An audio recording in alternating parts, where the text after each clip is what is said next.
Super Singer 2007, the user here, and this is a commentary on Cold Red, October 25th, 2010, but we'll take a look at its prelude first. Yeah, I kind of threw that in because that guitar girl was eating toast, and we have a time code. And here we have the engineer and the demo man looking at the inhibitors, trying to figure out a few things. Now this YouTube poop logo, it was first, I started using it after I met the voice actress back in May. That's why I had Tsukasa and Yuki in there. And there's a bunch of time codes. Some are red and some are blue. They correspond to each of the two videos in the case files. And Medic hasn't really made an appearance for quite a while now. Yeah, that thing really gets to me at times when playing Ace Attorney. This video is set on October 25th, but if it were set on September 30th, then they would have gone ahead over to the Dance Fortress video. And here we have the heavy, this 10303, and we have the trip and fall time code again. Yeah, because the subject was flying around in that case file video, the first one, the one marked in red. Yeah, there's actually an explosion at that time code in one of the case file videos. So now we're moving on to Cold Red, October 25th, 2010. Here we see the jerk soldier smacking Glaus's hardware after my character Super Singer 2007 took over. And now he's forced a recap of all the times the controversial case file got discovered by Snake in the February update, the sniper in a March video, the soldier, and then the medic on Cold Red March 17, the critic on May 21st, Kagami herself, who's been suspected, on June 8th, the heavy on June 22nd, the Pyro July 12th, and the Autocon July 24th, the Demo Man and the Scout on July 24th, the Spy on August 31st, and the time the Demo Man tried to make the subject do the Kaboom taunt.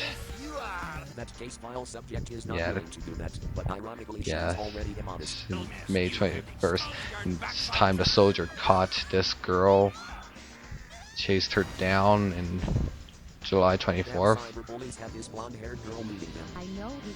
And that blonde-haired bully, you remember the time the sniper was almost shot to death by her?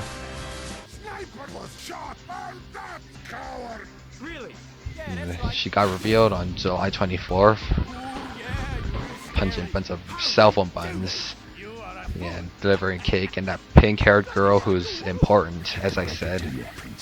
And all the times the sniper referred to his princess. It's almost like they got the subject and the sniper have something together or something like that. And all the times characters winked at the camera, they're all important. Blonde-haired bully, Kagami, the black-haired girl with the big gun, and Glaus's other body. And so begins Cold Red, October 25th, 2010.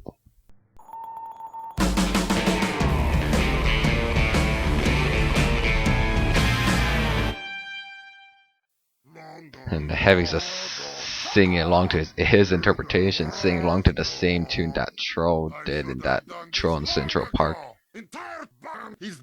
Yeah, and this was the clip I showed at the end of the September update. I just didn't think at the time it would be a full gag dub with the heavy dubbing all these characters. Yeah, I had a hard time picking a quote that fit for this because they're not actually eating sandwiches, but they're eating some kind of bread or whatever. Yeah, and then I listened. When I heard the song Ghost on the radio, I was kind of reminded of Kanada's mom. And it's shown here, and Kanada's is wearing the armband from WTPF 7. you know, the SOS supporter armband from WTPF7. Heavy singing another phrase to the same tune. Yeah, Critic just felt like drinking Skull Drink again, I guess, because it's Halloween. Yeah, and because the cinema snob came in, he has to endure Sunny Day Disruption as the Nerd and the Critic did in their debut, in their well, sometime around their first appearances in the Super Slinger random series. And right here we have the frickin' psychopath Rana. Yeah, and when the Critic talked about the movie Misery, the character in the movie Misery, it was kind of really reminded me of that frickin' psychopath Rana. And I had a hard time finding clips, but they can't work out though. She even has the worst LHS I have ever known. Yeah, I would advise against listening to it. It's really creepy in the middle. We have this girl, the piano keyboard girl, just setting up decorations in the donation room. As the heavy watches beside a pile of candy. You know what? I just And Francis is back with his mirror. Francis, things like this never Zoe's end well. back too. Great, I'll grab Yeah, and this part references in the Kaiser 247 YouTube poop, where Link kind of does risky business to Kagami. And Lewis shows that he has a heavy mini statue thing. That's what I'm talking about. And we have this clip. Now, when it was released, I forgot the music because I rushed part 1 out. But yeah, these 4 characters are all voiced by Michelle, and it's still anachronistic. Yeah, that was pretty much a piece of randomness right there. So Heavy just grabs another chocolate bar. And this girl, you know, this girl is really prone to freaking out over things. So looks around the room. You see the burn mark at the wall where that black-haired girl shot the wall with her big gun. Look around, all the candy, candles, and pumpkins, ghosts, and bat props. Cav went crazy on the Halloween props, and I actually built this in the Hammer editor, and then put the characters on top. And the piano keyboard girl inexplicably acts like a witch for a Halloween prank. And by witch, I mean the zombie from Left 4 Dead. Yeah, it was pretty much a piece of randomness. And yeah, the girl's just looking at her camera happily because her guitar got selected for a Rock Band free controller design. And it's not the 5 buttons, so she's proud, I guess. And yeah, I came up with this once the Team Fortress 2 update came out. Just decided to have that horseless, headless horseman make an appearance and do the thriller taunt. Because all the animations for the horseman are also the demo man's animations, so decided to have him do the thriller taunt. Just for sake of completeness of the Halloween special part of this episode. And this is around the point where the 2 parts break. What's this? Ah, great. This Tsukasa's ended up in the costume, and she ended up holding a green onion. And this is where we segue into part 2. Glausa's other body activates the main inhibitor, the primary inhibitor. What was that? Yeah, makes reference to Wikipedia, and the blonde-haired bully gets really ticked at this. Something about the pink-haired girl, this pink-haired girl having her birthday on the 25th, and the blonde-haired bully's having her birthday on November 1st. And the people are disapproving of that psychopath knife, that the psychopath knife got made into a hat. How the hell do you know that? Heavy, this is uncalled for. Yeah, now the blonde-haired bully's really ticked that the Heavy is wearing a visor very similar to hers. And it's like she's gotta be the only one who wears a visor because she's a really stuck-up bully, apparently. Yeah, you know she can't speak on screen, so she has to push the camera away in order to continue speaking. It's not like you And she's figured still out got that anything picture else about from that stupid July voice. 24th. Yeah, I can't played with this because of the Nostalgia Critic and Cinema Snob review of the Leprechaun movie. Little man. And the jerk soldier comes back in, and another person witnesses the freaking psychopath knife had, and it's above all the mildly disturbing Halloween masks and all the hard to get masks from this year. Dispenser. Yeah, they like referring to the inhibitors as dispensers, and yeah, it's a little strange that the nerd actually missed the comparison of Power Love on crack. And Back to the Future also had a release this year around the same setting, October 25th, 26th. So of course I had to throw in I Was Frozen today, because they're both Christopher Lloyd. Yeah, and then we have this girl just sounds like a psychopath because her dub voice actress voiced Rana. And we continue the part where the snob's trying to tolerate Sunny Day Disruption. I mean, he knows how mind-bending it is, but he just can't stop. And Heavy's eating chocolate bars. So Dispenser. he came up with it randomly. Cannot burn me. I'm already on. And this girl's being voiced by her voice actress again. Is there spaghetti behind me? Oh yeah, this part. Yeah, that's a critical clue. Swinging a green onion around disables the inhibitor and causes the other inhibitor to play this song. Yeah, so it just finds out where the sound's coming from. I hear someone build tiny. Yeah, this box was inspired by the fact I have a first version iPod Shuffle, and of course Team Fortress 2 had those darn earbuds.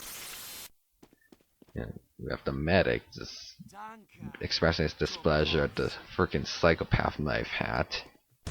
This is getting And the sniper's at the stage, apparently talking to his princess. Yeah, and this part, yeah, on Cold Red August 31st, those onions were propelled from the white end. That was a huge mistake, so I had them have an active mode where they get propelled from the green end and are a bit faster. Allowed to be so fast. And once again, those green onion missiles are from the case file video.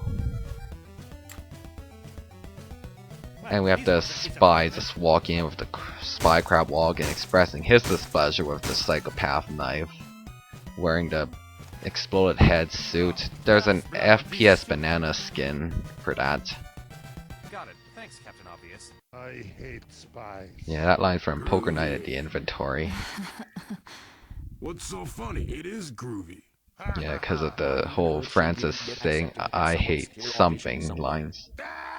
Look, the fact of the matter is, there is a difference between blatancy and accident. Yeah. Whatever came out 3 years ago today is not an accident. Yeah, of course it wasn't an accident. It's those camera angles seemed a bit blatant.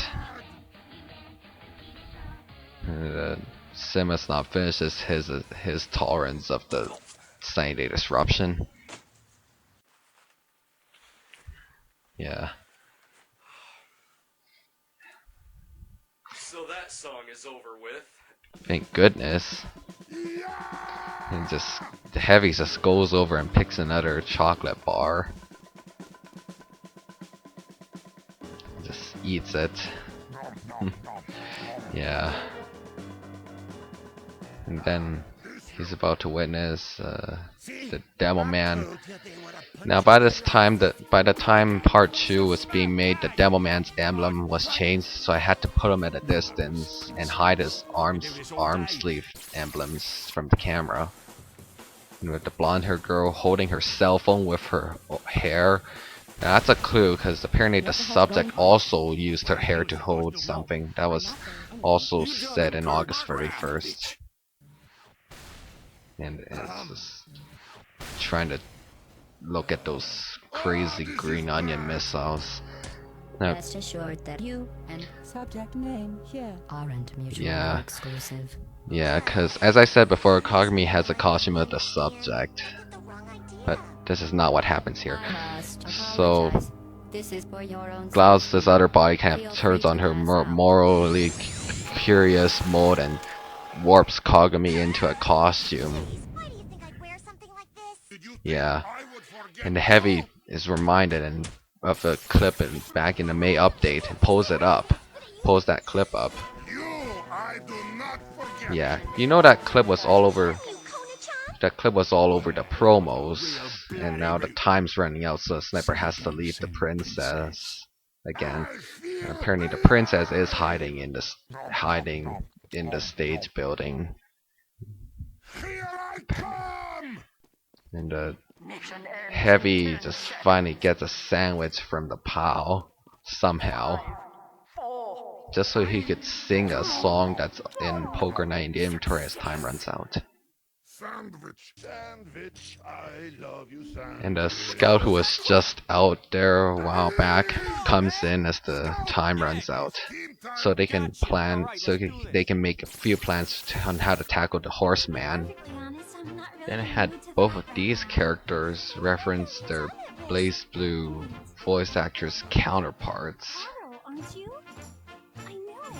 and then one of the inexplicable green onion missiles almost hits the girl on the left. Gets caught by Kagami. Winks at the camera, kind of referencing the midpoint of the two parts and the recap at the beginning of the first part. So that's about it for Code Red October 25th, 2010. More commentaries will be coming up soon.